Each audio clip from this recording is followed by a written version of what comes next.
चेतना जगाया जाए और लगातार इसके लिए प्रयास कर रहे थे।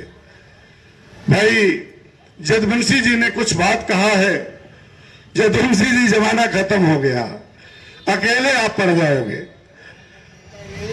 ये जमाना बहुत बदला है। विधायक लोग थोड़ा कुछ बिगड़े जरूर होंगे, लेकिन यह भी सच है कि विधायक निधियों से भी गरीब लोगों के इलाज हो रहे हैं, अस्पतालों में दवाई हो रही है, और हमारे और आपके दरवाजे के जो छोटे छोटे नाली और खड़ंजे हैं उनकी निधियों से हो जा रहे हैं। और निधियां अगर आप समाप्त करा दोगे तो ये सारा का सारा मालिक कलेक्टर और सीडीओ हो जाएगा, और जो आपको नोटिस नहीं लेगा, आपसे मिलेगा भी नहीं। जिस लड़ाई को डॉक्टर राम मनोहर लोहिया ने, जयप्रकाश नारायण ने, आचार्य नरेंद्र ने और दूसरे बड़े मनुष्यों ने लड़ करके समाजवाद बनाने का काम किया है, समता और संपन्नता की बात किया है, उस लड़ाई को आप दूसरी तरफ धार दोगे। आप जो कह रहे हैं मैं समझ रहा हूं, आपकी वेदना है, कुछ लोग गड़बड़ी कर रहे हैं, वहां आपकी पैनी नजर है, आपने पकड़ा है, लेकिन समाज में भी बहुत सारे ईमानदार नेक लोग और गरीब के साथ जुड़कर उनके दुख को बांटने के काम करने वाले लोग राजनीति में हैं। हम लोग भी राजनीति में इलाहाबाद विश्वविद्यालय की पढ़ाई के बाद, जहां से उत्पल राय जी भी छात्र नेता के रूप में निकल करके समाज सेवा में लगे हैं, उस बड़ी यूनिवर्सिटी से हम लोग भी पढ़ करके निकले हैं।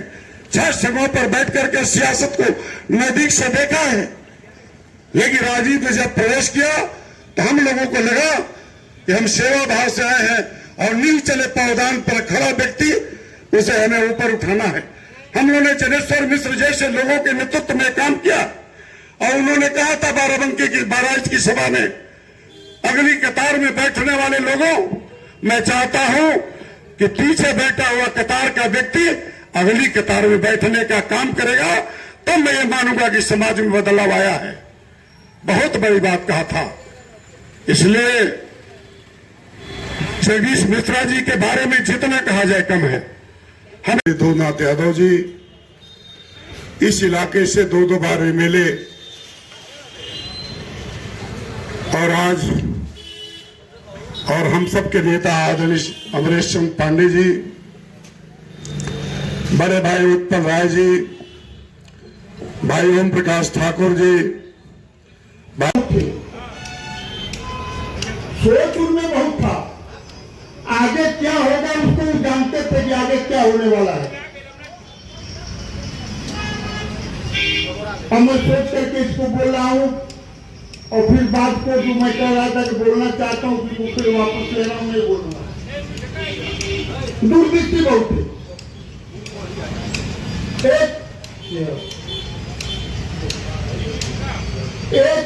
एक राजनीतिक व्यक्ति थे, जानकर आत्मीय कष्ट हुआ है। दुख की इस घड़ी में हम सभी कांग्रेसजन आपके परिवार के साथ हैं। श्री जगदीश मिश्र के संगठन में विभिन्न पदों पर रहते हुए पार्टी एवं पूर्व विधायक के रूप में क्षेत्रीय जनता की जो सेवा की, उसे मैं विस्मृत नहीं किया जा सकता। हमारी ईश्वर से प्रार्थना है कि जगदीश मिश्र जी की आत्मा को शांति एवं आप सभी परिवारजनों को इस असहनीय दुख को सहज करने का शक्ति प्रदान कर। मैं नहीं पहुंच पाया ब्रह्मभोज में, क्षमा करेंगे, हमारे घर ही कार्यक्रम था, हम आएंगे कहियो घर पे। और उनको भी मैं श्रद्धा सुमन अर्पित करता हूं, भाभी जी को, और मुन्ना दुबे से लेके उत्पल राय जो हमारे भाई के ससुर के परम मित्र थे। का फोन आया बहुत से, और मैं रास्ते से यहाँ तक ले वो फोन अटेंड कर पा रहा हूँ। 2-3 फोन हमने अभी अटेंड नहीं कर पाया। तो इस तरह हमारे जिला मुख्यालय पर चिकित्सा लोगों का कुछ विषय है, तो मैं थोड़ा सा उनके बातचीत को समझने के लिए कि क्या विषय है, इस नाते थोड़ा सा मैं जल्दीबाजी में जा रहा हूँ। आप जानते ही हैं कि अंत में जब कुछ मामला बिगड़ता है तो अंत में डॉक्टर के ही पास जाना होता है, उनको थोड़ा सा ठीक रखना पड़ता है। मधुबन विधान सभा के सम्मान पे नेता, मधुबन विधान सभा के सम्मान पे नेता, जनता का कराम धरती है निराली, काश तनाव में पैदा हुए थे विधायक जी, लेकिन उनका छाप पूरे प्रदेश में एक जन जन तक था। लोग उनको आज भी याद करते हैं। जब में पड़ाव में धरती है निराली, धन थे पिता माता जिन्होंने असलाल को पाली। और हम सब के साथ प्राणवीर जी आवे और चंद समय में अपने नेता को श्रद्धांजलि कर रहे हैं। उनकी श्रद्धांजलि में हमारे सभी महत्वपूर्ण नेता आए हुए हैं।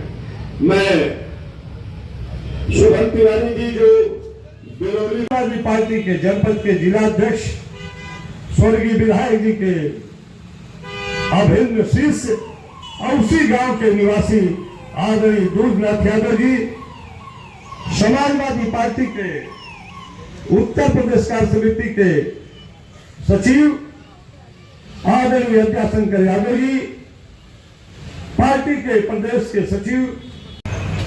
कोई रिएक्शन कभी नहीं लोगों के अंदर था। चंद्रकिशोर बाबा ने कहा कि ऐसे महापुरुष कभी कभी आते। हम लोग